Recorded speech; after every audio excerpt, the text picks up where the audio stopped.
محمد عربی پہ درود و سلام پڑھو۔ میں نے کہا افطاری کر لینا، کہنے لگا مجھے مسجد بتا دو، میں جا کے اللہ اللہ کرتا ہوں، مجھے شام کو لے آنا۔ افطاری ہمارے ساتھ اس کی طے ہو گئی، مسجد چلا گیا۔ مغرب بعد لینے گیا تو کہنے لگا عشاء کے بعد آنا، اب تو میں نے پانی سے افطار کر لیا، کھانا کھانے جاؤں گا تو جماعت رہ جائے گی۔ کہتے ہیں عشاء کے بعد میں لایا، اس کو کھانا کھلایا، رات گہری ہو گئی تو میں نے کہا تو سو نہیں جاتا؟ کہنے لگا کوئی حرج نہیں، کبھی دور مزدوری کرنے نکل جاؤں تو رہ بھی جاتا ہوں، گھر والوں کو پتا ہے۔ کہتے میں نے مسافر خانہ کھولا، یوں سمجھیے ڈرائنگ روم بیٹھک میں نے کھولی، اس کو سلا دیا۔ میں اور میری بیوی اپنی معذور بیٹی کو روٹی دینے گئے اور ہم نے جا کے اس کو کھانا کھلایا جو ٹانگوں سے معذور تھی، اور ساتھ کہا کہ بیٹی آج بڑا پرہیزگار جوان ہمارا مہمان ہے، آج چڑھتی جوانی اور تقوی کی روشنی اس کے چہرے سے چمکتی ہے، کیا بات ہے، بڑے ہی اچھے گھرانے کا تربیت یافتہ ہے۔ کہتے ہیں بچی کو کھانا کھلا کے لوٹے، اپنے کمرے میں سو گئے، بیٹی اپنے کمرے میں لیٹ گئی، ترس گئے تھے کہ بیٹی قدموں پہ چلے۔ تہجد کا وقت ہوا تو دروازے پہ دستک ہوئی، بڑی بے چینی کے ساتھ اٹھے میاں بیوی، کون ہے؟ بیٹی کی آواز آئی، ابا جی دروازہ جلدی کھولیں۔ کہتے ہیں کلیجے پھٹنے لگے، ذہن بکھرنے لگے، سوچے ہیں کہ وہ 2-1 منٹ ہمارے اوپر پہاڑ بننے لگے۔ دروازہ کھولا تو وہ بیٹی جس کے لیے ترس گئے تھے، کبھی چلے گی وہ اپنی ٹانگوں پہ کھڑی ہے، کبھی دوڑ کے ادھر جاتی، کبھی دوڑ کے ادھر آتی۔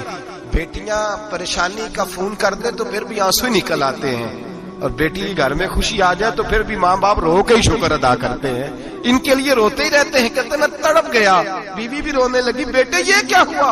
ہم تو مایوس ہونے لگے تھے معاذ اللہ کہ اب تو ٹھیک نہیں ہوگی، کیا ہوا؟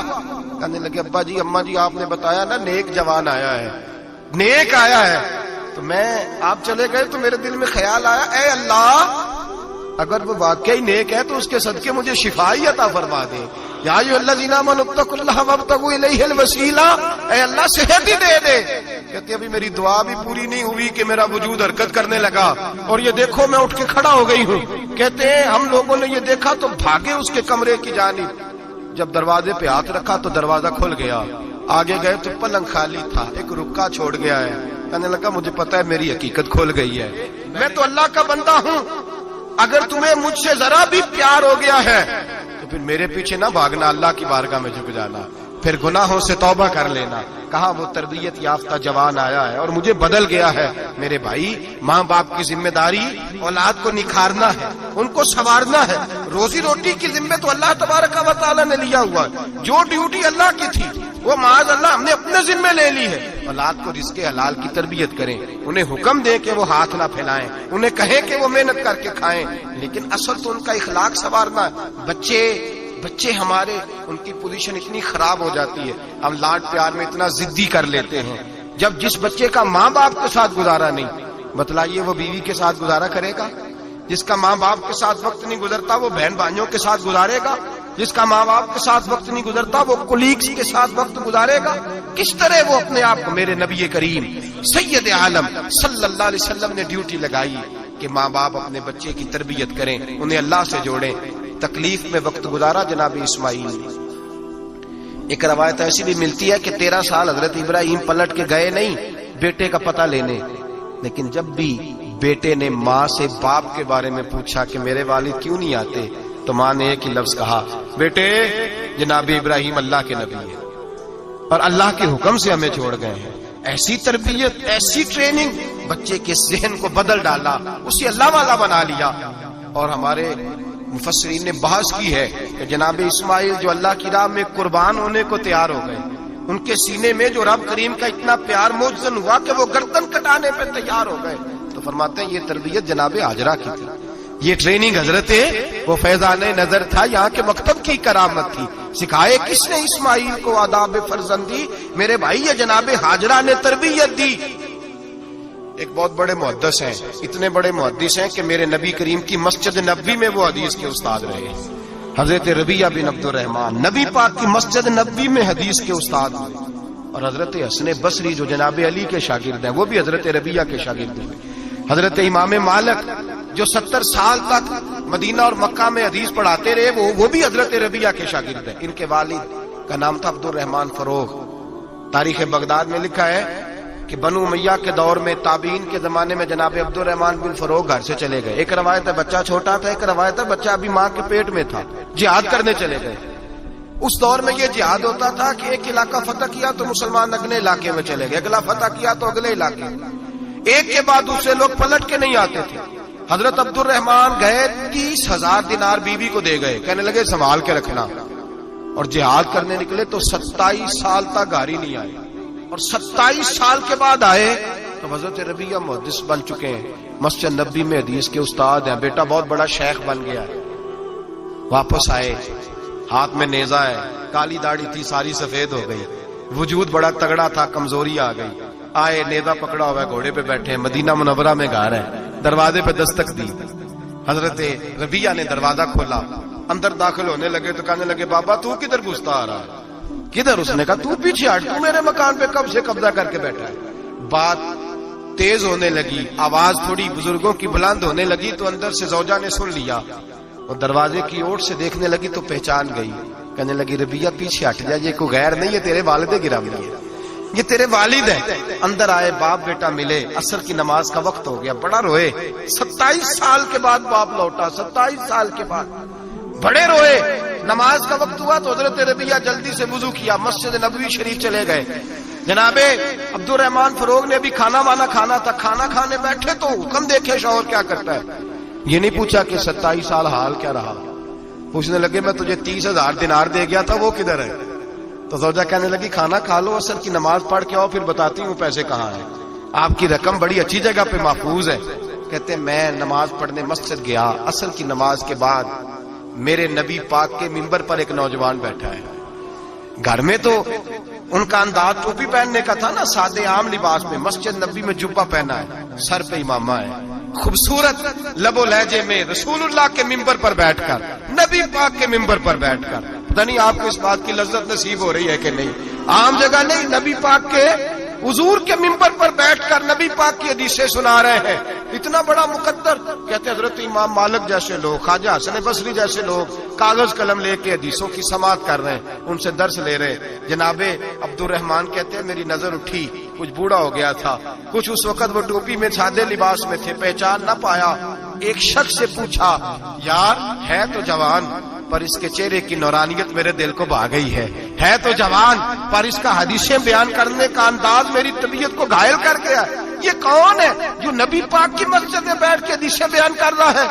تو کہتے امام مالک کہنے لگے بابا جی چپ کر جاؤ, ہمارے استاد کے بارے میں اونچے لب و لہجے میں بات نہ کرنا, دیکھتے نہیں کتنے کتنے لوگ بیٹھے ہوئے خاموشی سے. تو میں نے کہا مجھے بھی تو بتا دو نا ہے کون. تو کہنے لگے کوئی عبد الرحمن فروغ نام کے بزرگ ہیں, یہ ان کے بیٹے ہیں, ربیعہ نام ہے. کہتے ہیں جب لفظ کہے تو میرے آنسو چھلک کے باہر آئے اور میں حضور کی مسجد میں گر گیا اور رونے لگا کہ یہاں اور میرے رسول پاک سید عالم صلی اللہ علیہ وسلم کے منبر پر اور میرا بیٹا. کہتے ہیں میں تڑپ کے گھر گیا اور گھر جا کے میں نے اپنی بیوی کو جب دیکھا تو میرے آنسو نکل گئے. میری بیوی سمجھ گئی کہ یہ میرے محدث بیٹے کو دیکھ آیا ہے. کہتے ہیں بیوی رو کے کہنے لگی میں نے آپ کے 30,000 دینار آپ کے بیٹے کو مصطفیٰ کریم کی حدیث کا استاد بنانے میں خرچ کر دیے. میں نے وہ 30,000 دینار خرچ کر دیے, 30,000 دینار آپ کا بیٹا میں نے. تو کہتے ہیں میں اپنی بیوی کی طرف دیکھنے لگا, میں نے کہا قربان جاؤں, میں اگر اللہ کے دین کے رستے میں تھا تو نے میرے ساتھ نیکی کی ہے, میرا بیٹا بھی دین کے رستے پہ لگا دیا. میرے بھائی اللہ سے جوڑا, اللہ سے جوڑا. ان لوگوں نے اپنی اولادوں کو رب کریم والا بنایا, ان لوگوں نے اپنی اولادوں کو. اور پھر جب ارشاد فرمایا کہ چھوٹی چھوٹی برائی, ایک لقمہ حرام سے بھی وہ لوگ بچے. اور پھر جو آیت نمبر 18 نے کہا کہ وَلَا تُصَغِّرْ خَدَّكَ لِلنَّاسِ, بیٹے منہ پھیر پھیر کے نہ جا, پھیر پھیر کے نہ جا. اگر آپ ناراض نہ ہو تو ہم تربیت دیتے ہیں, کہتے ہیں اس بچے کے ساتھ نہ پھرا کر, یہ غریب ہے, اس کے ساتھ نہ پھرا کر. وَلَا تَمْشِ فِي الْأَرْضِ مَرَحًا, حضرت لقمان بیٹے سے کہتے ہیں منہ پھیر پھیر کے لوگوں سے بات نہ کر اور اکڑ اکڑ کے نہ چل. إِنَّ اللَّهَ لَا يُحِبُّ كُلَّ مُخْتَالٍ فَخُورٍ, اللہ کو وہ پسند ہی نہیں جو اکڑ اکڑ کے چلے اور اترائے. ابھی بھی رواج ہے, کہتے ہیں دوستی لگانا تو اپنے برابر کے دوستوں سے, ایسے نہ ہو ہمارا سٹیٹس ہی نہیں. ابھی بھی وہ فرق, جو تو سید بھی ہو, مرزا بھی ہو, افغان بھی ہو, تم سبھی کچھ ہو, بتاؤ کہ مسلمان بھی ہو. آجزی کا درس دیا اپنی اولاد کو, آجزی کا. ان کو ادب سکھایا، ان کو انکساری سکھائی، لوگوں کے اندر مل بیٹھنے کا درس دیا۔ جو آدمی انکساری والا ہوتا ہے، عاجزی والا ہوتا ہے، یوں سمجھو اسے شہد لگا ہوا ہے، دنیا خود اس کے پیچھے بھاگ بھاگ کے آتی ہے۔ جو سب کے ساتھ اس نے سلوک کرنے کا عادی ہوتا ہے، لوگ اس کے گرویدہ ہو جاتے ہیں۔ لیکن جس آدمی کو آپ اکڑنا سکھا دیں، جس بچے کو آپ کہیں بس تو ہے اور کوئی بھی نہیں، اس کی اپنی زندگی بھی اس کے لیے پریشانی والی ہو جاتی ہے۔ میرے نبی رحمت سید عالم صلی اللہ تعالی علیہ وآلہ وسلم نے ارشاد فرمایا، کسی باپ نے اپنے بیٹے کو جو سب سے اچھا تحفہ دیا ہے وہ یہ ہے کہ اس نے اپنے بچے کو اچھا ادب سکھا دیا ہے، اپنے بچے کو اچھا۔ حضرت لقمان کہتے ہیں بیٹے منہ پھیر پھیر کے باتیں نہ کرنا، زمین پہ اکڑ اکڑ کے نہ چلنا، اللہ کو اکڑنے والے لوگ پسند۔ ہارون رشید نے امام نسائی کی ڈیوٹی لگائی کہ میرے بیٹے کو حدیث پڑھائیں گارا آ کے، تو امام نسائی کہنے لگے یہ نبی پاک کا دین ہے، یہ میں اس کو رسوا نہیں کر سکتا، جس نے پڑھنا ہے میرے پاس آ کے پڑھے، اور جہاں سب بچے بیٹھتے ہیں وہیں پڑھے۔ ہارون رشید کہنے لگا حضور آپ کیا سمجھتے ہیں، میں نے بھی تو آپ کو آزمانے کے لیے یہ جملہ کہا تھا، یہ وہیں آ کے پڑھے گا جہاں سارے غریبوں کے بچے پڑھتے ہیں۔ اب تو روز استاد کٹہرے میں کھڑا ہوتا ہے، اسکول کے استاد کا تو مجھے نہیں پتا، پہلے مدرسے کا استاد تو روز بیچارہ ہاتھ باندھ کے چودھری صاحب نے کہنے سے میرے منڈے نو مارے تو 8000 کا مولوی ہے، اور میرا بیٹا تو 8000 کے روز گول گپے کھا جاتا ہے، میرے بیٹے کو تو نے مارا ہے، تجھے اپنی حیثیت کا پتہ ہے؟ روز استاد کٹہرے میں کھڑا ہوتا ہے۔ بچے فری میں مفت میں عابد جی مفت میں حفظ کراتے ہیں، خدا جانے محترم کتنی مشکل سے ادارہ چلاتا ہے، اور بچے کے ماں باپ آ کہتے ہیں بلاؤ مولوی صاحب کو، اس کی طاقت کیسے ہوئی میرے بچے کو مارا ہے؟ وہ مولوی وہ جو کل دانے لینے آیا تھا وہ آج میرے بچے کو مارے گا؟ یہ رویہ ہے ہمارا۔ ہارون رشید بادشاہ نے اپنے بیٹے کو امام نسائی کے پاس پڑھنے بٹھایا۔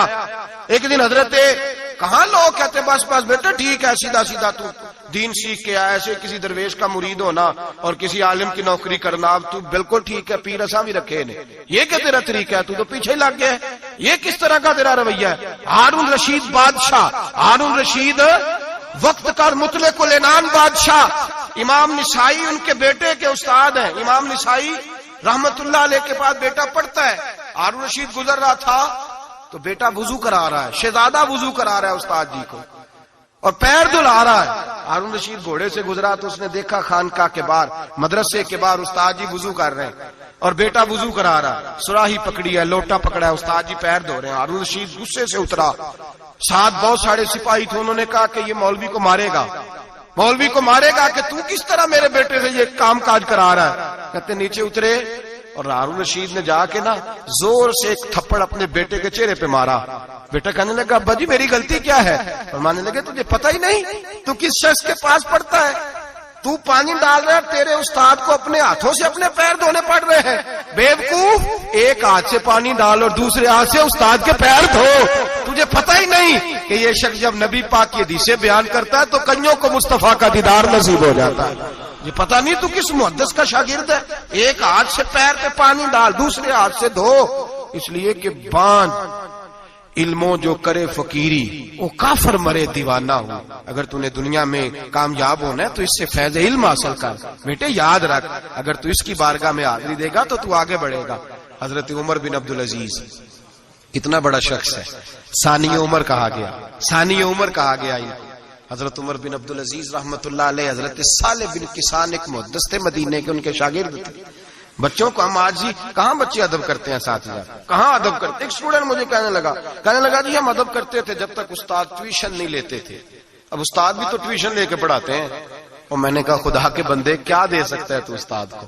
حضرت علی فرماتے ہیں جس نے ایک لفظ پڑھایا مجھے گلی میں کھڑا کر کے بیچ بھی سکتا ہے، تو نے قیمت کیا ڈالی ہے؟ استاد کچھ بھی کر لے، استاد نے تو استاد ہی رہنا ہے نا میرے بھائی، لیکن وہ لب و لہجہ ہمارا موجود ہے۔ مجھے ایک دفعہ میرے کالج کے لوگوں نے بلایا، کہنے لگے آپ یہاں بھی پڑھے ہوئے ہیں اور مدارس میں بھی، تو ذرا فرق بیان کریں کالج کا اور مدرسے کا، کچھ بیان کریں۔ میرے ٹیچرز بھی تھے بہت سارے، تو میں نے کہا معذرت کے ساتھ یہاں تو بڑا مشکل ہو جائے گا بات کرنا، لیکن ایک جملہ میں نے مدرسے اور کالج میں ایک فرق محسوس کیا ہے۔ ہمارا مدرسے کا طالب علم آج بھی ہمارے جوتے اٹھا کے آگے رکھتا ہے، وہ آج بھی استاد کی موٹر سائیکل کو ٹاکی مارتا ہے، آج بھی صاف کرتا ہے۔ ہمارا مدرسے کا طالب علم آج بھی استاد کو پشت نہیں کرتا، لیکن کالج کا طالب علم پوچھتا ہے اسلامی آتا آیا ہے، انگریزی والا آیا ہے، میں نے کہا اس کے تو لب و لہجے میں ادب نہیں ہے. اس لیے میں نے دونوں جگہ وقت گزارا تو میں سمجھا ہوں بڑے حالات خراب ہیں مدرسوں میں بھی. اب وہ کیفیت نہیں رہی جو بزرگوں کی تھی, لیکن پھر بھی اگر ادب ہے تو مدارس میں ابھی بھی ہے, ابھی بھی خانقاہوں میں ادب ہے, یہاں ابھی بھی خیر کی توقع موجود.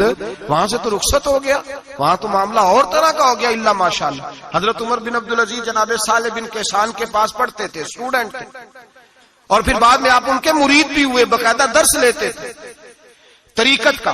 حضرت جناب صالح بن کیسان کے پاس تعلیم تھی. ان کے والد جناب عبدالعزیز اس وقت مصر میں بہت بڑے تاجر تھے, جناب عمر بن عبدالعزیز کے والد. تو ان کے پاس چھوڑ گئے, کہا میرے بیٹے کی صرف ان کو دین نہ پڑھانا, اس کی روحانی تربیت بھی کرنا. ایک دن استاد جی نے عصر کی نماز کا سلام پھیرا تو حضرت عمر بن عبدالعزیز کھڑے ہو گئے, ایک رکعت ان کی رہتی تھی پیچھے. تو آپ نے نماز کے بعد بلایا اور بڑے میٹھے لب و لہجے میں کہا, عمر کیا بات ہے تیری ایک رکعت رہ گئی؟ تو کہنے لگے, استاد جی میں کنگھی کر رہا تھا, شیشے کے آگے کھڑا تھا, تو آئینہ دیکھتے دیکھتے بال سوارتے سوارتے مجھے پتہ ہی نہیں چلا, جب آیا ہوں تو لیٹ ہو گیا. حضرت صالح بن کیسان رحمت اللہ علیہ نے ان کے والد کو مصر میں خط لکھا, فرمایا آپ کا بیٹا میری پوری فرما برداری نہیں کرتا, کل کو مجھے نہ کہنا تربیت صحیح نہیں ہوئی. آج فلاں تاریخ کو اس نے ایک رکعت پوری چھوڑ دی ہے جماعت کے ساتھ, اس لیے کہ وہ کنگھی کر رہا تھا بالوں کی, پوری رکعت چھوڑ دی ہے. ابا جی بہت بڑے تاجر تھے, پر انہوں نے یہ نہیں کہا کہ مولوی تو پاگل ہو گیا, اس کو تو پتہ ہی نہیں کیا ہو گیا, ابھی بچہ ہو جائے گا سیانا, کوئی بات نہیں ٹھیک ہو جائے گا. حضرت عبدالعزیز نے وہاں سے ایک شخص بھیجا, پیسے دے کے, گھوڑا دے کے, فرمایا مدینے جاؤ, اور سیدھا مدینے آیا. حضرت عمر بن عبدالعزیز کو گھر سے اچکا, بلایا نہیں, زبردستی پکڑا, اچک کے گھوڑے پہ بٹھایا, حجام کی دکان پہ لے گئے, فرمایا اس کی ٹینڈ کر دو. نے بال کاٹ دیے اور بال کٹوا کے سیدھے حضرت صالح بن کیسان کے پاس لے گئے. کہنے لگے, حضور یہ کھاتا ہے اس کے والد کا, میں نے اس کی ٹینڈ کرا دی ہے, جس بالوں کی وجہ سے اس کی جماعت رہ گئی تھی میں نے وہ بال ہی ختم کر دیے. تو اس کے والد کہتے ہیں آپ ذرا ذرا سے بھی بات, ایک ذرہ برابر بھی بچے کے اندر ہم کوتاہی برداشت, ہم اسے سنوارنا چاہتے ہیں, معاشرے کو دینا چاہتے ہیں, ہم ایک خوبصورت انسان بنانا چاہتے ہیں. تو حضرت لقمان کہنے لگے, بیٹے تو چہرہ رخسار بدل بدل کے لوگوں سے بات نہ کر, اکڑ کے نہ چل, اس لیے کہ اللہ کو اکڑنے والے پسند. تو کیا کر, وقصد فی مشیک وغضض من صوتک, درمیانی چال چل, آواز کو پست رکھ. ہم اپنے بچوں کو میانہ روی کا درس نہیں دیتے. اگر کسی کے پاس بہت زیادہ پیسے ہیں تو وہ بس کہتا ہے میرا بیٹا, میں نے سارے لاڈ دیکھے ہیں, میں نے ہر خواہش پوری کی ہے. یہ تو کوئی عقل مندی کی بات نہیں. ضرور خواہشات پوری کریں, اگر ہے تو کنجوسی کرنے سے منع کیا ہے نبی پاک صلی اللہ علیہ وسلم, لیکن بچے کو معتدل رکھیں, اسے دھوپ اور چھاؤں دونوں کا پتہ ہونا چاہیے. اگر زمانے میں کبھی کڑی دھوپ آ جائے تو اسے اندازہ ہو کہ میں نے یہاں کیسے کھڑے ہونا ہے. اس کو درمیانہ اور میانہ روی کا اسے درس دیں, اسے پتا ہو, وہ نرم دل بھی ہو اور برائی کے مقابلے میں ڈٹ جانے کی طاقت بھی رکھتا ہو. بچے کو درمیانہ رستہ, میرے نبی کریم علیہ الصلوۃ والسلام نے فرمایا ما علم نقتصد, جو درمیانی چال چلتا ہے وہ کبھی تنگ نہیں ہوتا. اور خیر الامور اوسطها, سب سے بہترین رستہ وہ ہے جو درمیانہ ہوتا ہے, جس میں افراط و تفریط نہیں ہوتی. بچوں کو درمیانہ پن سکھائیں, ان کو ان کے لب و لہجے کے اندر ایسا مزاج پیدا کریں کہ جس کے اندر وہ اپنی دنیا کے اندر بڑے سنور کر, بڑے نکھر کر وہ ترازو لے کے نکلے تو وہ پورے عدل کے ساتھ اپنی زندگی گزاریں. اور فرمایا وغضض من صوتک, آواز کو پست رکھ, چلا چلا کے نہ کبھی بچوں سے بات کریں اور نہ کبھی بچوں کی بات سنیں. بچوں کے لب و لہجے میں ٹھہراؤ ہونا چاہیے, ان کی آواز کا بھی ادب ہے, ان کی آواز, ان کو بولنے کا بھی ڈھب سکھائیں, ان کو بتلائیں کہ تم نے گفتگو کیسے کرنی ہے. اس لیے کہ ارشاد فرمایا ان انکر الاصوات لصوت الحمیر, بے شک سب سے بری آواز گدھے کی آواز ہے. اللہ سمجھنے کی توفیق عطا فرمائے. آخر دعوانا